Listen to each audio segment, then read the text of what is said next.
And we're back. Good morning, YouTube. Raise my coffee. Cheers. Here's to your health, well-being, and prosperity. So just change the settings. Okay. It still looks good. Looks okay. The GPU now is 50%. CPU usage is about the same. Well, now it's 26%. So they're a lot closer. I mean, over the weekend, trying to pump everything at 4K, full pixels, all the way through the pipeline to YouTube. There's 98% GPU, cooking and screaming, and 23% CPU. So the CPU hasn't changed much at all. All right, so what we're doing here, you've just tuned in, you have no idea.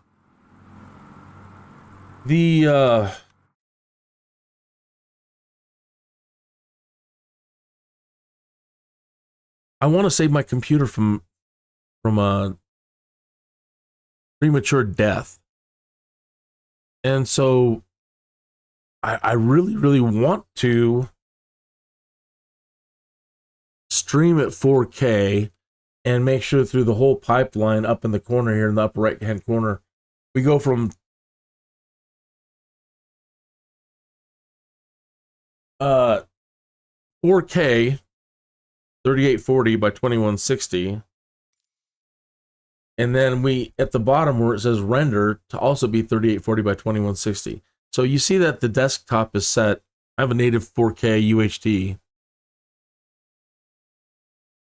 and but now that I've applied the super resolution, that automatically takes that image and it applies and lets an AI loose on it somehow, and it makes it better, but it makes the output render smaller. So if I turn DLSS off and put TAA back on, you see, well, and apply it. You got to do that. All right, so if you look up in the corner, all right, I'm pumping my render output resolution is too high.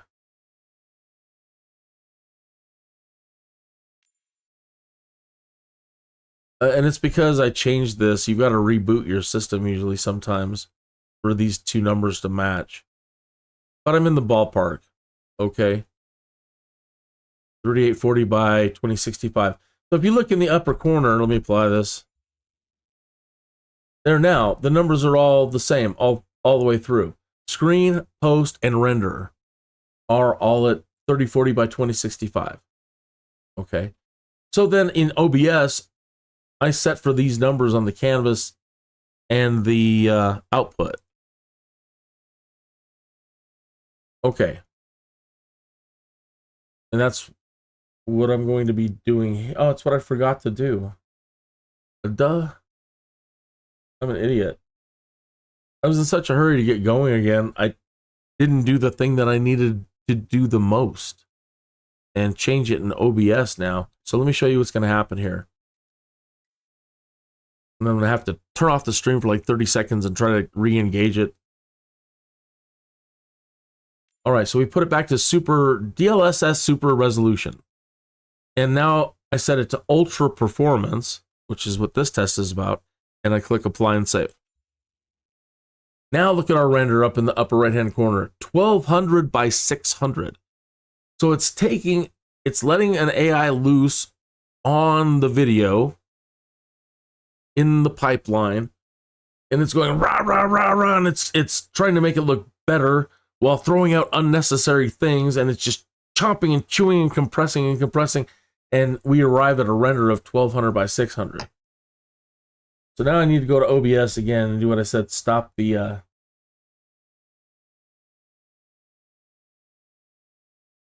stream for a second, because if you look in my settings, you can, it's blown up for the last blah, blah, blah, blah, blah. All right, but anyway, I need to set this. Oh, good it is. I'm not as derp as I thought. All right, so I am outputting on my canvas and my output in OBS, I'm at 1200 by 600. So now I need to run around a little bit and do a little bit of footage, hunting, taking in, stream. Just say stream. Yeah, I've got to run around a bit and just stream. And for a couple of minutes, change the weather, blah, blah, blah. And then look at this one compared to the last test where we're set to quality. And it only reduced it down to like in the 2000s. That's funny. We've dropped it down significantly, but we'll still dip down into like the 42s up there in the corner, 45s. But we've reduced the workload. The GPU is only working at 47%, but yet we'll still have little moments like this, where it's only at 39%, but we're still hitting 30s. Some of these things don't make sense to me quite yet. Like, how do you have all your power back? You're not straining to do anything. You're not straining to pump out 3840 by 21 pixels. And then you'll do that on a simple rotation? Really?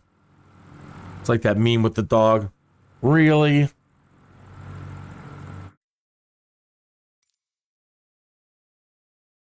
What else could we do? Last thing, and I don't have VSync off, but what I do have is in the Nvidia control panel. I have it doing the frame rate capping.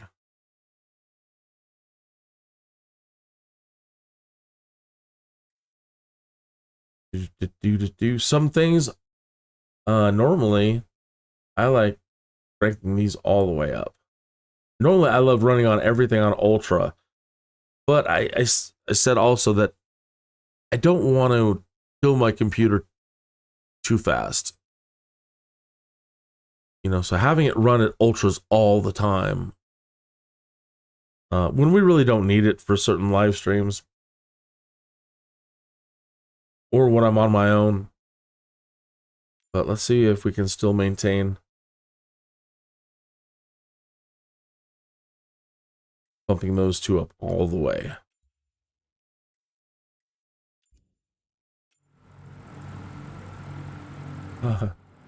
It made it chug. Oh, now we're down in the 20s. The GPU's only 35%. You can't see that. I'm looking at an Nvidia overlay. You're wondering, like, why does he keep talking about these numbers? Where are those numbers at? You can't see those at the moment. 48% on the GPU, 25% on the CPU. But that's pumping the terrain and the object levels all the way to max. Oops.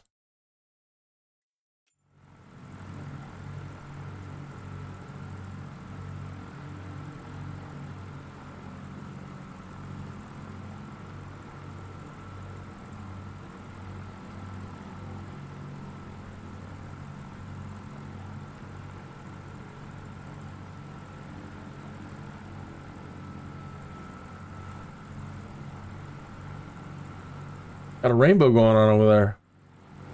Make sure the clouds are at ultra since we're doing this.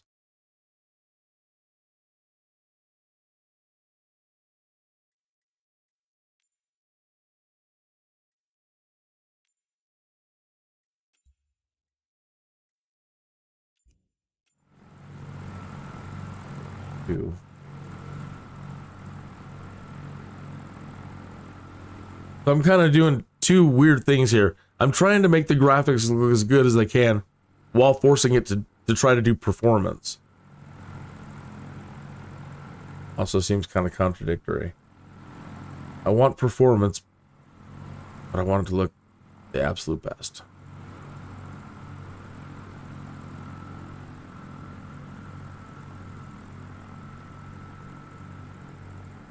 $47 frames. And you can set OBS even for 48 frames. As long as we're doing anything above, pardon me, like more than 60 frames a second, I'm starting to believe that anything above 48 frames a second might be a waste too. Thomas Edison said 48 frames is where all motion becomes believable. So why do you need more than 48 frames?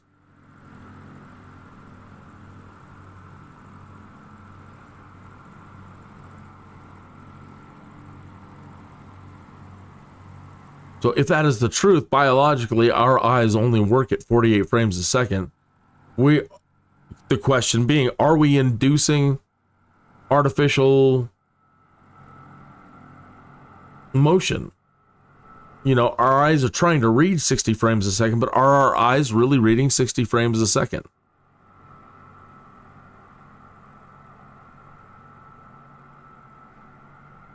Cinema, movies, TV, up until recently, were only 24 frames a second.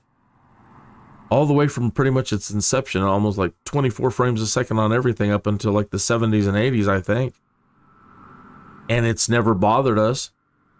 You've never watched a movie and like, damn, the frame rate on this movie sucks. So 24 frames is even good enough.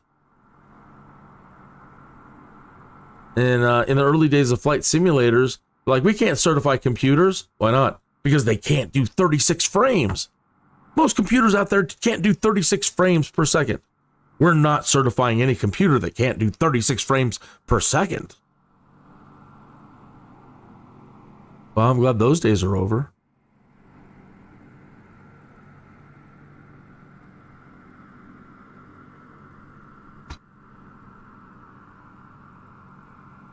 "36 frames. But even they didn't know back then. They were insisting that computers, absolutely, they've got to run at 36 frames. They weren't saying they need to run at 48 frames. So this is a computer graphical. I should get a grant. There's plenty of these videos floating around that I see the commercials for on YouTube. Do you need a grant?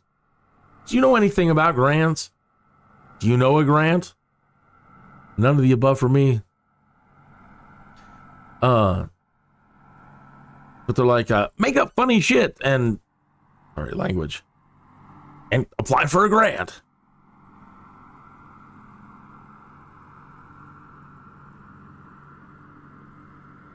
So yeah, but this one actually seems a little bit more serious. It's not goofy crap. If there isn't a study on it, to get a grant to study the biology of the human eye and to accurately determine what the human eye FPS is, and then throw a bunch of wrenches into the computer community, computer gaming community, computers as a whole.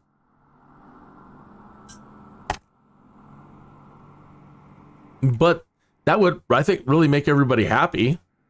Everybody's out there lamenting, I've got to have a 4090. I've got to be able to do 8K at 10,000 FPS, or I'm not fulfilled.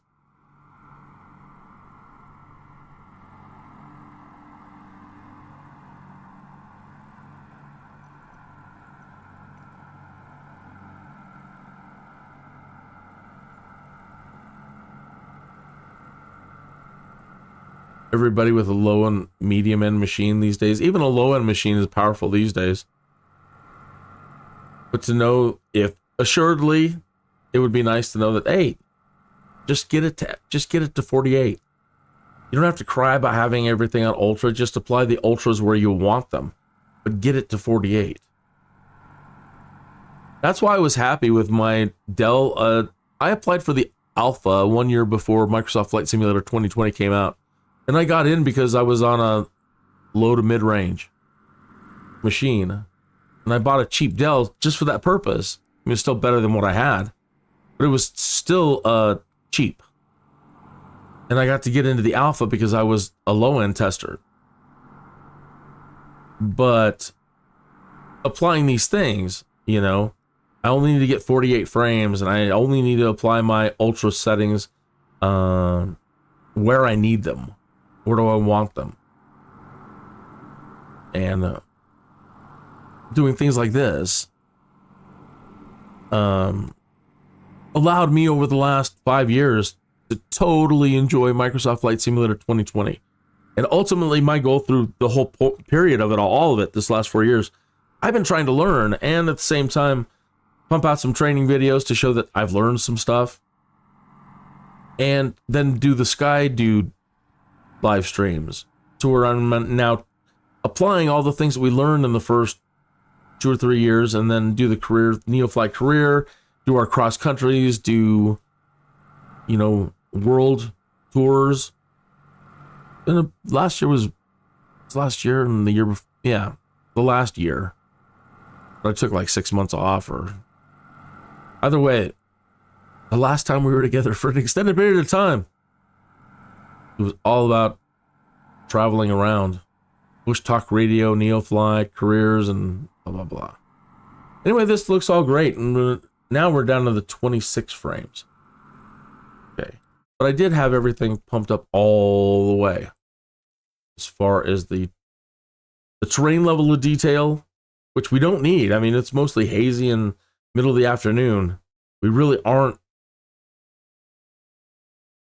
looking at the terrain so much, and we really can't, after so many feet, really enjoy it anyway. So let's bring this back down to mortal levels. And the object level of detail, it didn't seem that much different sitting at the airport, having it at 100 or all the way up. Didn't seem that big of a deal. Let's bring that back down into at least 100. Anisotropic filtering, you'll notice, is off here. I've got the Nvidia control panel handling that per other gurus. And let's make sure that the light shafts are up all the way. Go ahead and turn our reflections up. All right, so that gets us back up into the 59 solid 60 FPS. And it looks darn good.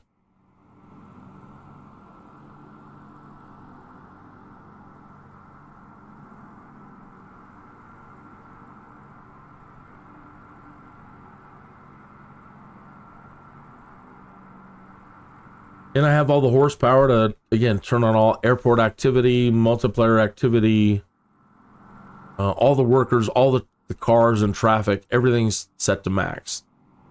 So trying to make the world now, trying to come down instead of just making it look graphically good, try to add the performance to it to try to get back enough performance to try to add in all the other things that make the world seem alive. So normally I want the best graphics, but then I'll turn down all the traffic. Turn down all the cars, all the boats, all the ferries. And I don't want to do that anymore either. I want those things to be there. I had somebody drop by, hadn't visited in a long time, and I was flying over a city when they arrived. So I, just kind of let it go in the background. And they were occasionally looking over. And he says, "Man, that is so cool." And normally he never commented on it in the past. I'm like, "What's cool?" And he's like, "All the little cars running around down there." Yeah. Looks alive. Exactly. That's absolutely right. The world doesn't seem so empty. And with 2024, it's supposed to be a lot better. All right, so this test is over. And now I need to let it process, and then I need to go look at these two last tests side by side as they come out on YouTube. And start determining what I want to do, and how I want to present and stream as we go forward into 2024.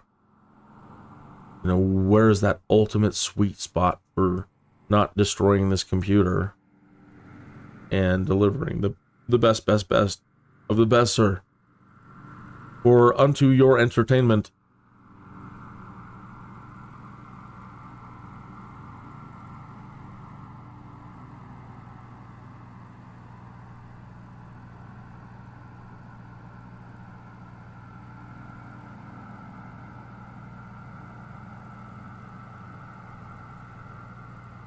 Do, do, do, do, do, do.